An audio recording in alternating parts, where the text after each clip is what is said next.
Welcome to Life's Journey with Faith. Today's episode is titled Passover, Not Easter, What the Bible Really Says.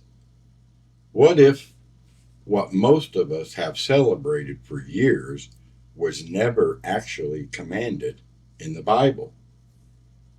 What if truth has been there all along but hidden behind tradition? Today, we're not here to criticize, we're here to uncover truth because the resurrection is real. But the question is, are we celebrating it God's way?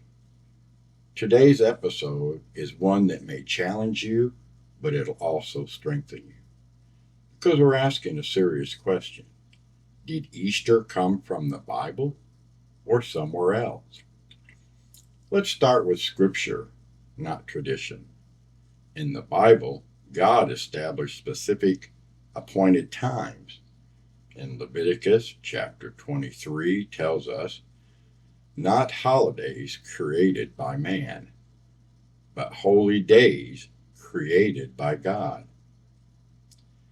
Passover in Exodus 12 tells us that God commanded Israel to observe the Passover. A lamb is sacrificed, and its blood is placed on the doorpost. And when judgment comes, the blood causes death to pass over. Now listen carefully. The New Testament reveals something powerful. Christ, our Passover, is sacrificed for us, as it is written in 1 Corinthians 5, verse 7. Jesus is the Lamb. Then comes Pentecost, 50 days later. In Acts chapter 2 tells us that the Holy Spirit is poured out. The church is born. So biblically, Passover equals sacrifice. Pentecost equals the power. That's God's design. So where did Easter come from? Now here's where things change, because the word Easter appears only once in the entire King James Bible. It's found in Acts 12, verse 4. But here's the truth many don't know. The original word is Pascha, which means Passover. So how do we get Easter? History shows us that after the early church period, leaders began separating Christianity from its Jewish roots. Around 325 AD, under Constantine the Great, a major decision was made. The resurrection would no longer be tied to Passover. Instead, it would be placed on a Sunday, and eventually became what we now call Easter. And then something else happened. Culture influences began blending in. The name Easter is often linked to Esta, a figure associated with spring and fertility. And suddenly, symbols appeared. Eggs, rabbits, none of which are found anywhere in Scripture. Well, let's be clear. This is not about attacking people. This is about understanding the truth. Because here's the reality. The resurrection of Jesus Christ is absolutely biblical. Without it, there is no salvation. But the way it's celebrated today is not found in the Word of God. We replaced God's appointed time with man's tradition. And here's the danger. When tradition replaces truth, we slowly drift without even realizing it. Listen to what Jesus said in Matthew 15, verse 9.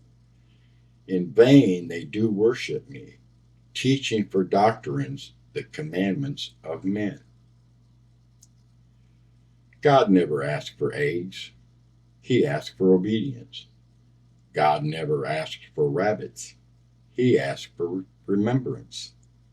The resurrection is biblical, but Easter is traditional. And there is a difference. So, what do we do with this? We don't reject the resurrection, we return to its meaning.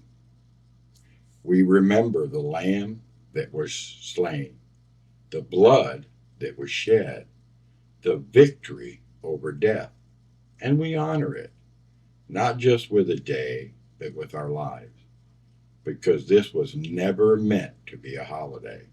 It was meant to be a transformation. Before we close, let me say this clearly. This message isn't about taking something away, it's about bringing something back. Because for many, Easter has become tradition without faith. But here's the reality: the resurrection is real, the cross is real, and what Jesus did still matters today. So instead of rejecting the moment, we redeem it. When you gather as a family, talk about the cross.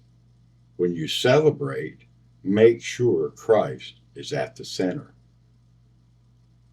Because Easter without Jesus is just a day. But when Christ is in it, it becomes testimony. And if you're wondering, how do I actually do that?